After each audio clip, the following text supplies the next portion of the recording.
The birth of an empire, the Assyrian descended upon them like a predator upon its prey, their forces adorned in royal purple and gleaming gold, their weapons shining like celestial bodies reflected on the waters when night falls upon the deep waters of Galilee. The destruction of Sennacherib by Lord Byron. Let us examine the world's initial empire. During its zenith, Assyrian dominion extended from the Nile River to the Caspian Sea and from Mediterranean shores to the Persian Gulf. This civilization pioneered numerous innovations: the inaugural professional military force, postal communication network, highway infrastructure, and military engineering advancements. The bureaucratic frameworks and governance methodologies established by the Assyrians shaped virtually every subsequent major empire, from the Achaemenids through the Ottomans. The Assyrians belonged to the Semitic peoples, whose forebears initially inhabited the Arabian Peninsula. During the latter portion of the 3rd millennium BC, climatic conditions transformed, and Arabia progressively became arid. This triggered extensive migrations of Semitic populations northward. Some established themselves in the Sinai Peninsula, Palestine, and the Levant, while others journeyed into Mesopotamia. This latter group, identified as the Akkadians, integrated with the Sumerians, absorbing substantial portions of their wisdom and civilization. The initial communities of the Proto-Assyrians appeared along the middle section of the Tigris River, encompassing Nineveh, Arbela, and Ashur. For an extended duration, these urban centers existed as tributaries to the more sophisticated polities of southern Mesopotamia, forming components of Sargon the Great's realm, Hammurabi's domain, and numerous other predominant Mesopotamian powers. The territories of the Proto-Assyrians lay precisely along the commercial route linking Lower Mesopotamia to Anatolia. Ashur rapidly expanded beyond functioning as a waypoint between Babylon and Anatolia, metamorphosing into a significant commercial center. Merchants from Ashur founded multiple trading settlements in Anatolia, the most prominent being Karum Kanesh. Assyrian merchants transported lapis lazuli, Elamite tin, and Babylonian copper westward, while conveying timber, woolen fabrics, silver, and gold eastward. The prosperity derived from this commerce propelled Ashur's expansion, and by the 19th century BC, the city had achieved independence from Babylonia. The god in the city, Ashur represented more than merely a city's designation. It also identified the paramount deity venerated by its population. Ashur manifested as a martial divinity connected with combat, military distinction, and righteousness. In ancient Mesopotamia, each urban center commonly possessed its individual guardian deity. However, for the Proto-Assyrians, Ashur wasn't solely their celestial guardian, but additionally, the essence of the very stone foundation upon which their settlement was constructed.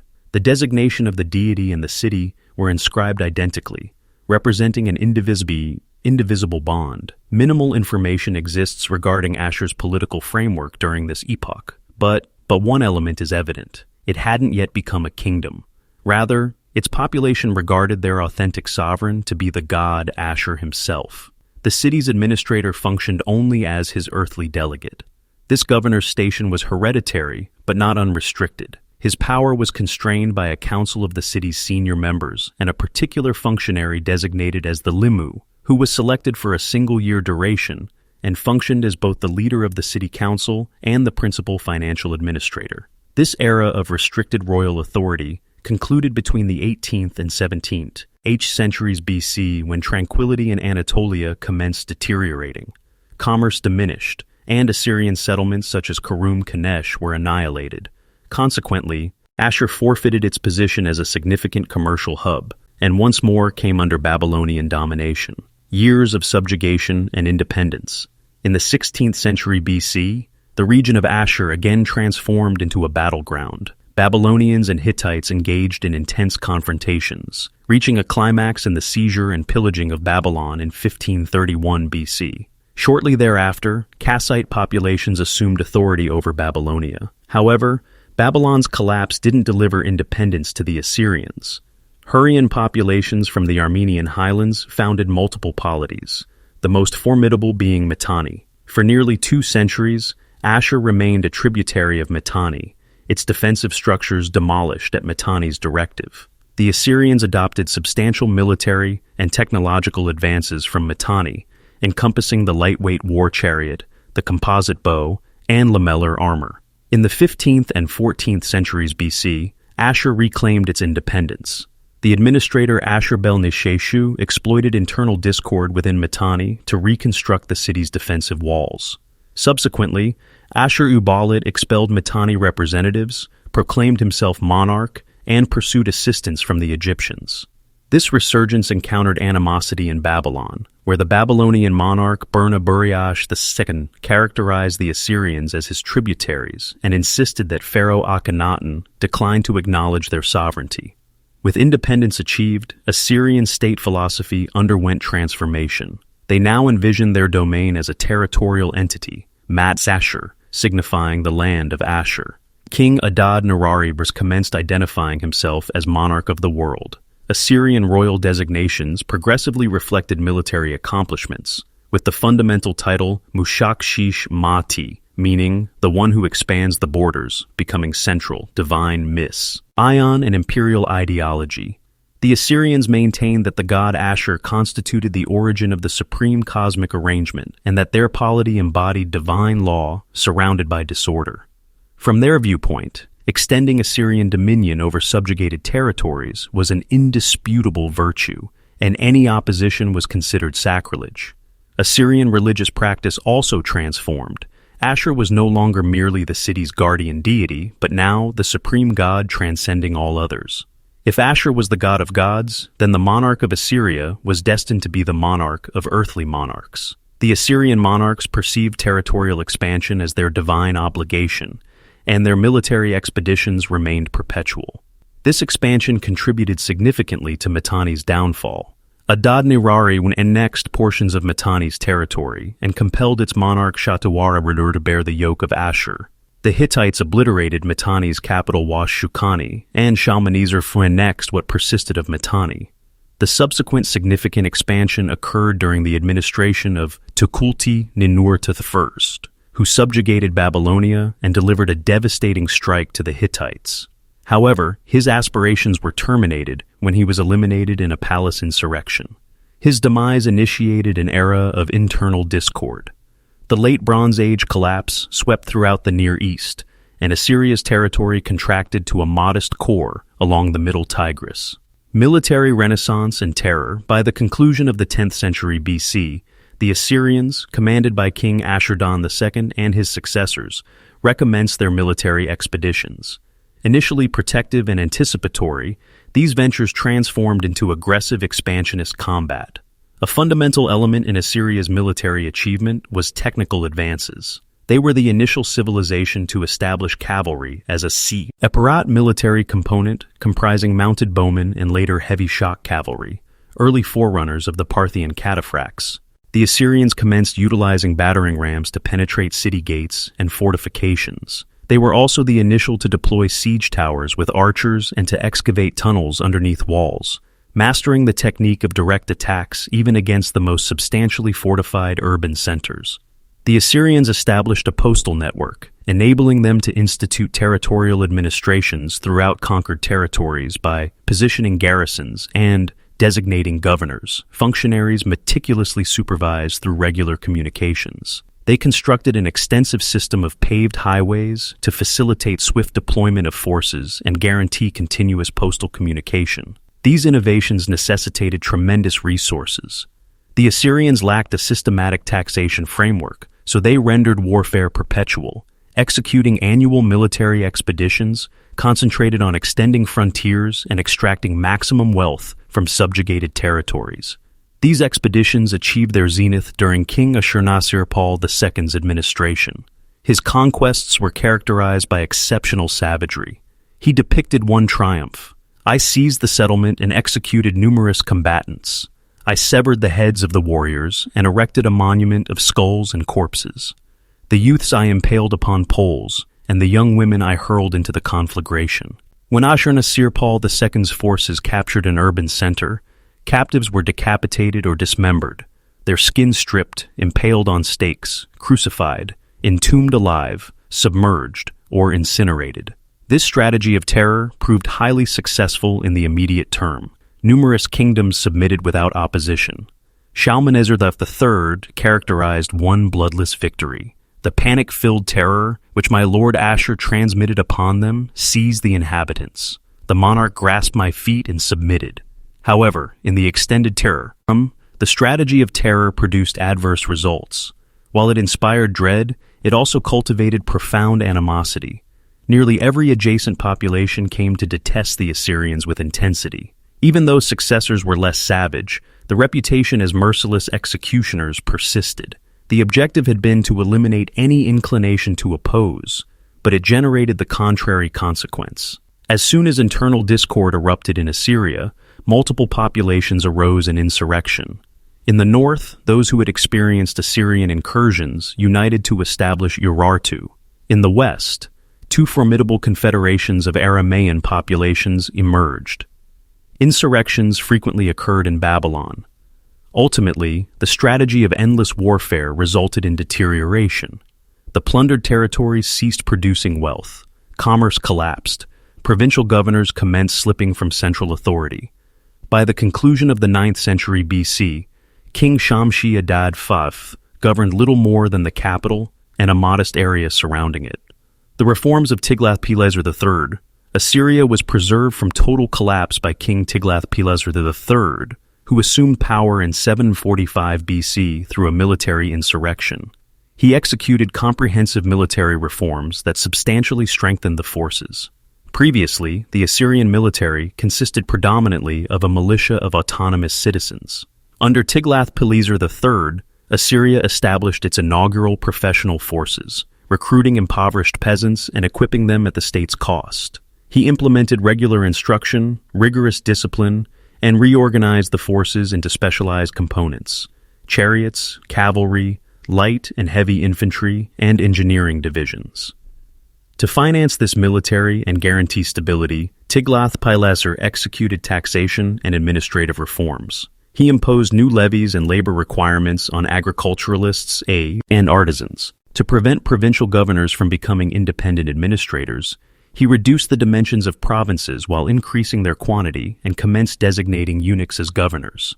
Since eunuchs could not produce offspring, they presented no dynastic menace to central power. To completely shatter the spirit of opposition among subjugated populations, the Assyrians implemented a strategy designated as nashuku, or uprooting. After conquering a region, they would relocate nearly the complete population to another section of the empire, resettling captives from other territories in their position. The concept was to sever the bond between a population and their homeland, eliminate their national character, and assimilate them into the Assyrian realm.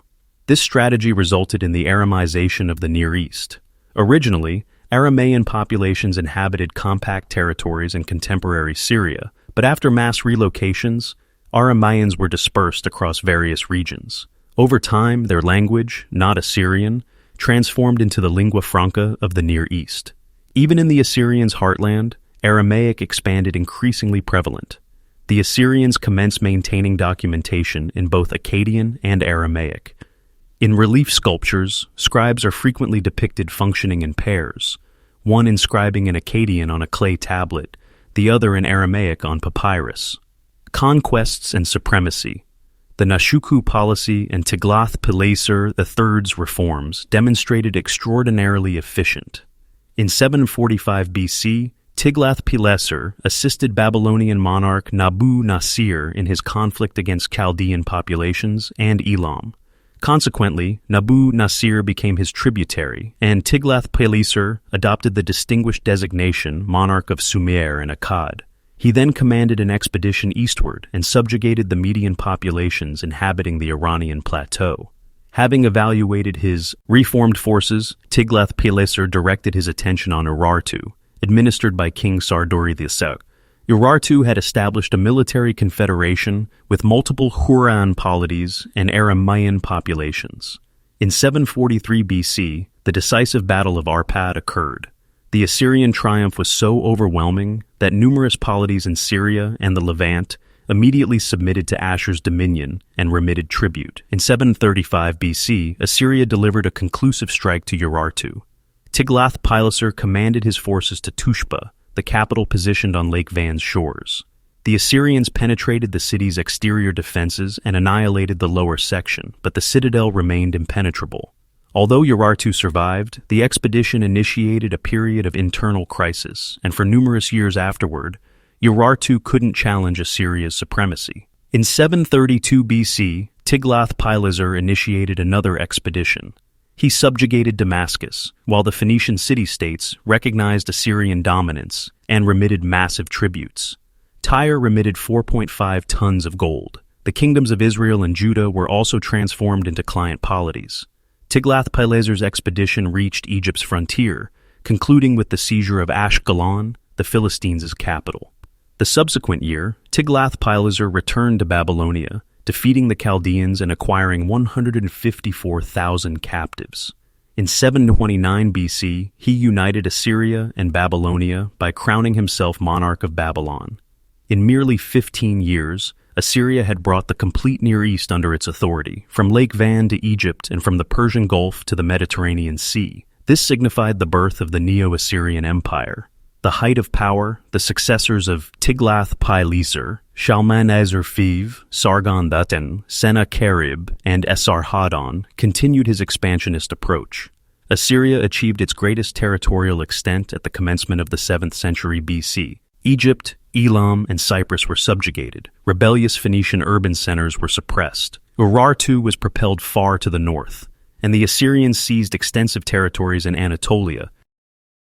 In 689 BC, during the suppression of yet another Babylonian uprising, Sennacherib utterly obliterated Babylon, leaving not a single stone standing. He relocated the population, transferred the city's divine statues to Nineveh, and inundated the site with the Euphrates waters. However, the settlement was subsequently reconstructed by his successor, Esarhaddon. Under Esarhaddon, the empire achieved the zenith of its power. The authority of the Assyrian monarchs knew no limitations. All the populations of the Near East had submitted before them. It was difficult to envision that within merely a century, not a trace of mighty Assyria would persist. But that's precisely what occurred. The division and betrayal. In 672 BC, Esarhaddon designated his son, Ashurbanipal, as his successor. All the Assyrian nobility pledged loyalty to him, but in Babylonia, the indigenous elites declined to assume an oath of allegiance. To prevent instability, Esarhaddon determined to partition the empire, leaving the throne of Assyria to Ashurbanipal and the throne of Babylonia to another son, Shamash-shum-ukin. This determination was favorably received in Babylonia, as Shamash-shum-ukin's mother was Babylonian. In Assyria, however, the plan encountered skepticism. A clay tablet survives containing a message from the court priest Adad-shumu-usur addressed to Esarhaddon. Thou hast clothed one of thy sons in the royal garments and bestowed upon him the kingship of the land of Ashur. Thy eldest son thou hast appointed to reign over Babylon. But, O my king, what thou hast done is not good for the land of Ashur. Let wisdom guide thy hand, lest strife and discord fall upon the throne. The words prove prophetic. In 669 BC, Esarhaddon perished, and power transferred to his sons. Although Shamash-shum-ukin was formally crowned monarch of Babylon, genuine authority remained with Ashurbanipal. A substantial Assyrian garrison remained in Babylon, loyal to Nineveh.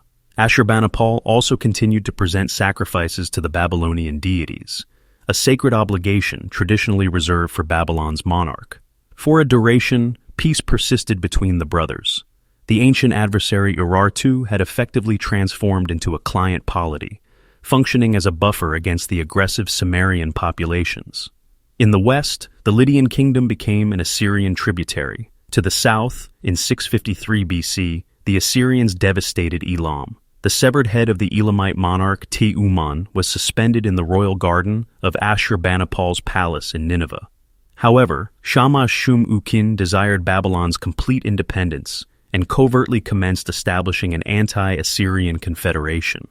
His coalition encompassed Chaldean principalities, the Elamites, Persians, Medes, Arabs, Egyptians, and even the Lydians. Assyrian counterintelligence uncovered his conspiracy. Clay tablets discovered in Ashurbanipal's royal archive contained communications detailing suspicious diplomatic activity by Shamash-shum-ukin. Yet despite these warnings, the communications were disregarded. In the spring of 652 BC, Shamash-shum-ukin initiated his insurrection. However, the coalition failed to present a unified front. Egypt provided no assistance. Lydia, under assault from the Sumerians, rapidly withdrew. The remaining confederates acted without coordination. Utilizing the divide-and-conquer methodology, the Assyrians defeated the rebel forces individually. By the autumn of 648 BC, they had captured Babylon.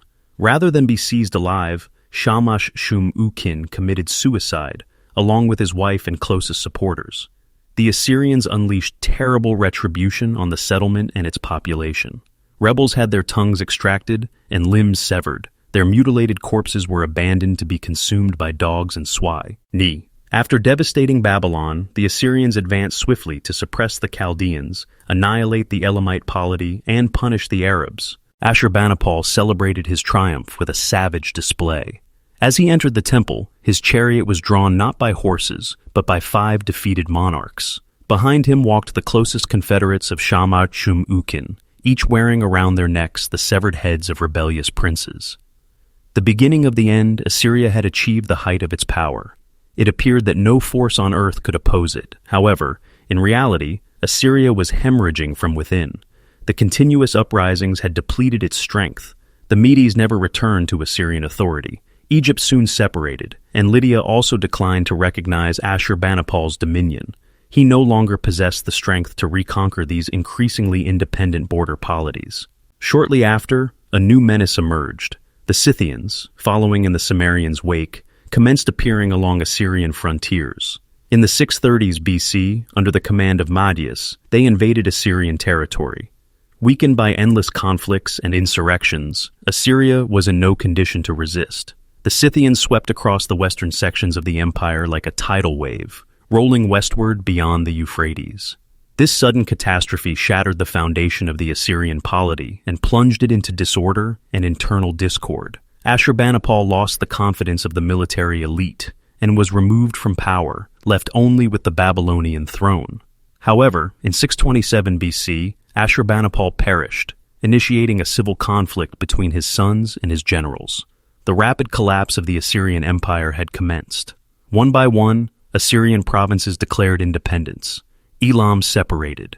In Babylon, a Chaldean prince named Nabopolassar seized power, declared independence from Assyria, and initiated a war of liberation. By 619 BC, he had succeeded in fully liberating Babylonia from Assyrian authority. Meanwhile, Egypt re-entered the Siku, occupying Canaan, the Levant, and Syria, regions that had remained leaderless after the Scythian invasion. The Assyrians lacked the strength to confront the ascending power of Babylon. In a desperate maneuver, King Sin-shar-ishkun established an anti-Babylonian coalition that encompassed Assyria, Urartu, Mannai, and Egypt. However, it was too late. Nabopolassar defeated the alliance's combined forces. Around the same time, the Median monarch Sennacherib invaded Assyria from another direction. Both forces raced to the city of Ashur. The Medes arrived first, stormed the settlement, and incinerated it to the ground. On the flaming ruins of Ashur, Sennacherib and Nabopolassar sealed their confederation. In 612 BC, they laid siege to the Assyrian capital Nineveh. After 3 months, the settlement fell. King Sin-shar-ishkun was eliminated during the final assault. The remnants of the Assyrian forces, supported by Egypt, regrouped in the city of Haran. The final monarch of Assyria, Ashur-uballit II, attempted to rally what remained of the empire, but his efforts failed.